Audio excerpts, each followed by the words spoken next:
AU small finance bank limited की बात करते हैं। स्टॉक प्राइस 630 631 के आसपास कारोबार कर रहे हैं। 10 से 11% गिरा आज 29 जनवरी 2024 को। तो ये गिरावट क्यों आई है एयू स्मॉल फाइनेंस बैंक में, इसी के बारे में बात करते हैं। शेयर प्राइस आगे कैसा रहेगा इस पॉइंट के ऊपर बात करते हैं। इसके बिजनेस पॉइंट की बात करेंगे तो आगे शेयर प्राइस कैसा रहेगा और क्या करना चाहिए जो 10 से 11% की गिरावट देखने को मिल रही है, तो इसके बारे में डिस्कस करते हैं, चर्चा करते हैं इस वीडियो में। इस तरह के अपडेट के लिए, शेयर बाजार की जानकारी के लिए चैनल को सब्सक्राइब करें। वीडियो आपके मतलब का है तो लाइक का बटन दबाएं। आज एयू स्मॉल फाइनेंस बैंक की बात कर रहे हैं दोस्तों। इसके फाइनेंशियल नंबर की बात कर लेते हैं। देखिए स्टॉक में गिरावट रही है, इसके फाइनेंशियल नंबर की बात करते हैं। Q3 FY24 में जो नेट इनकम था वो था 1775 करोड़ का था। इससे पहले देखिए एक साल पहले Q3 में 1448 करोड़ का था और इससे पहले क्वार्टर में Q2 FY24 में 1674 करोड़ का था। तो परसेंटेज में सालाना 23% की ग्रोथ है। क्वार्टर एंड क्वार्टर के हिसाब से देखते हैं तो 6% की ग्रोथ है। तो देखिए सालाना तो ग्रोथ रही है नेट इनकम में। नेक्स्ट नंबर की बात कर लेते हैं और इसमें देखिए जो एक्सपेंसेस है, ऑपरेटिंग एक्सपेंसेस है और प्रोविज़न की बात कर लेते हैं। देखिए जो प्रोविज़न का अपडेट है बैंक का प्रावधान वो है 160 करोड़ का और 33 करोड़ का एक साल पहले था और Q2 FY24 में 114 करोड़ का था। तो ये प्रावधान प्रोविज़न इनका बढ़ा है, 160 करोड़ का हुआ है, 389% हुआ है दोस्तों। ये 389% बढ़ा हुआ है प्रावधान और 40% क्वार्टर एंड क्वार्टर के हिसाब से बढ़ा है। बैंक का जो प्रॉफिट है 375 करोड़ का है, 375 करोड़ का प्रॉफिट है और 393 करोड़ का साल भर पहले था। ये माइनस हुआ है 4%, प्रॉफिट कम आया है सालाना। क्वार्टर एंड क्वार्टर के हिसाब से भी देखते हैं 402 करोड़ का था और 7% कम रहा है profit.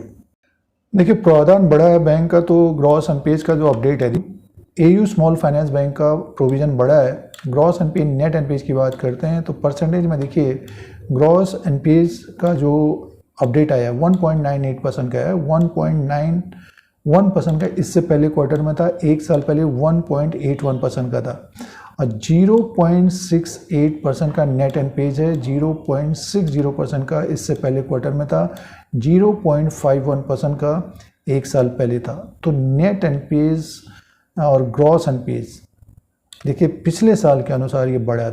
Gross NPA net NPA बढ़ा है पिछले साल के अनुसार, क्वार्टर एंड क्वार्टर के हिसाब से भी बढ़ा है। तो एनपीए में बढ़ोतरी हुई है। नॉन परफॉर्मिंग एसेट, अब ये नॉन परफॉर्मिंग एसेट देखिए जो लोन दिया जाता है बैंकों के द्वारा वो लोन वापस नहीं आ रहा है। ग्रॉस एनपीए में अगर हम परसेंटेज की बात करते हैं 1.98% है। नेट एनपीए जो आ ही नहीं रहा है 0.68% है। तो एयू स्मॉल फाइनेंस बैंक का ग्रॉस एनपीए नेट एनपीए बढ़ा है। बैलेंस शीट की बात करते हैं 1,01,176 करोड़ का है और डिपॉजिट्स की बात करते हैं तो देखिए 80,120 करोड़ का है। 31% की ग्रोथ है सालाना।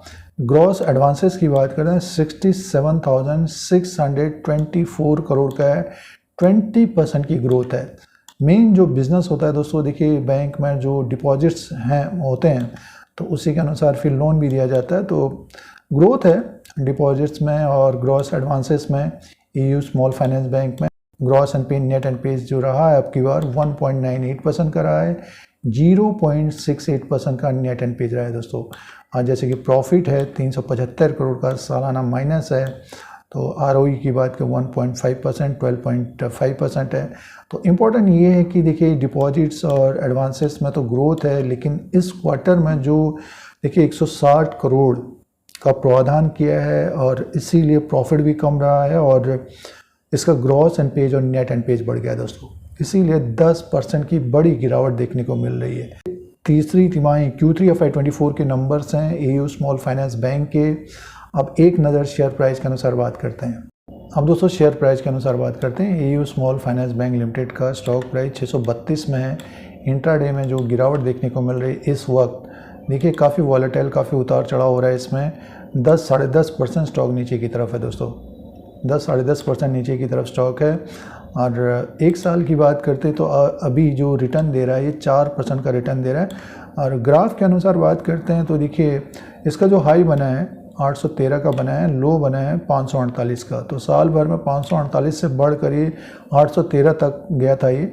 और आज का जो ओपन हुआ है 670 में ओपन हुआ है, हाई भी 670 का है, 624 का लो बना लिया दोस्तों। तो अब ग्राफ के अनुसार बात करते हैं तो इसमें देखिए बड़ी बड़ी गिरावटें आती हैं। ये पिछले साल 558 में था, ऊपर की तरफ से गिरा था ये 649 से गिरकर 550 के आसपास आया। उसके बाद एक तेज़ी आई, लगभग 700 के आसपास गया, फिर गिर गया दोस्तों। तो उसके बाद फिर एक तेज़ी बनी, 790 तक गया और फिर से देखिए 790 से गिर कर ये नीचे की तरफ 665 तक आ गया। 665 से बढ़कर ये ऊपर की तरफ पहुंच गया लगभग 800 के आसपास। स्टॉक आज के दिन की बात करते हैं 29 जनवरी 2024 को 632 में इस वक्त कारोबार कर रहा है। इंट्राडे में 10 से 11% की गिरावट है दोस्तों। तो आगे की बात करते हैं, देखिए अब जो सपोर्ट रहेगा आज का, तो इंट्राडे का जो सपोर्ट रहे इसका 624 का रहेगा। इसके नीचे फिसलता है स्टॉक में और गिरावट बढ़ सकती है। स्टॉक हमें नीचे की तरफ 600 के नीचे भी आता हुआ दिखाई दे सकता है दोस्तों, 590 और 579। और देखिए ये जो पिछली बार अप्रैल में प्राइस था 562, तो अभी 632 में है। और किसी भी शेयर में अगर 10% की बड़ी गिरावट देखने को मिलती है तो वो स्टॉक में बढ़ने में समय लगता है और उसमें और दबाव देखने को मिलता है दोस्तों। जैसे कि आपने HDFC बैंक में भी देखा, लेकिन HDFC बैंक और AU स्मॉल फाइनेंस बैंक में काफ़ी अंतर है। और अगर हम बैलेंस शीट की बात करते हैं तो देखिए इसमें AU स्मॉल फाइनेंस बैंक का जो सपोर्ट रहेगा 600 के आसपास रहेगा। 600 के नीचे फिसलता है तो इसमें और गिरावट बढ़ सकती है और स्टॉक हमें लगभग 560 तक भी आता हुआ दिखाई दे सकता है दोस्तों। तो एक तरह से बेयरिश मोड बना है अभी ये, और जिस तरह से ये गिरा है तो जिन निवेशकों ने ऊपर की तरफ लिया है तो स्टॉक में थोड़ा बहुत अगर जंप आता है, आने वाले दिनों में अगर ऊपर की तरफ जाता है तो निकलने की कोशिश करनी चाहिए। अभी 10% कोई भी स्टॉक गिरता है तो दबाव देखने को मिलता है जिन निवेशकों का कम समय के लिए इन्वेस्टमेंट होता है। अब पिछली बार देखिए जिन्होंने 558 में लिया है, साल भर का जो रिटर्न रह गया अब 4% का रह गया, तो ये भी निवेशक प्रॉफिट बुक करते हुए नज़र आ सकते हैं दोस्तों। टेक्निकली अगर हम देखें, ग्राफ के अनुसार देखें तो इस तरह का इसमें उतार चढ़ाव रहता है, लेकिन आज इसमें बड़ी गिरावट देखने को मिल रही है और 631 में इस वक्त स्टॉक है। नंबर्स आपने देख लिए हैं जिसमें एडवांसेस डिपॉजिट्स में ग्रोथ है, लेकिन जो ग्रॉस एनपीए है, नेट एनपीए है, इस क्वार्टर में बढ़ा है तो नेक्स्ट क्वार्टर में भी बढ़ सकता है, इसीलिए दबाव रहने की संभावना है। और टेक्निकली बात करते हैं तो एक बेयरिश मोड बन गया दोस्तों। अब 800 से गिरकर 632 तक आ गया है, बढ़ने में समय लग सकता है, 3 महीना 6 महीना या 1 साल भी लग सकता है और स्टॉक में गिरावट की संभावना रह सकती है आगे दोस्तों। AU स्मॉल फाइनेंस बैंक का जो शेयर गिरा है दोस्तों, उसका रीज़न है, कारण है, इसका प्रावधान बढ़ गया है, ग्रॉस एनपीए नेट एनपीए बढ़ गया है। नेक्स्ट क्वार्टर के नंबर्स को देखना पड़ेगा कि उसमें क्या रहता है दोस्तों। तो बहुत सारे बैंकों में इस तरह का रहा है, जैसे कि आपने देखा होगा कि RBL है, RBL बैंक था और बंधन बैंक था, उनके एनपीएस बढ़े तो शेयरों में एक तरह से गिरावट देखने को मिली। हमारे अनुसार बात करते हैं तो ऊपर की तरफ स्टॉक जाता है तो प्रॉफिट बुक करना चाहिए, या जो ऊपर की तरफ फंस भी गए हैं तो आप देखें कि हमको निकलना है या नहीं निकलना है, एग्जिट होना है नहीं होना है दोस्तों। और लोअर लेवल पे जो अभी खरीदारी कर रहे हैं तो एक स्टॉप लॉस ज़रूर रखना चाहिए, क्योंकि अगर आप गिरते हुए शेयर को खरीदेंगे तो उसको बढ़ने में बहुत समय लगता है दोस्तों। हमारे YouTube चैनल धीरज सिंह के स्टॉक्स को सब्सक्राइब करें, बेल आइकन को दबाएं, सबसे पहले नोटिफिकेशन मिलेगा। वीडियो आपके मतलब का है तो लाइक का बटन दबाएं। धन्यवाद।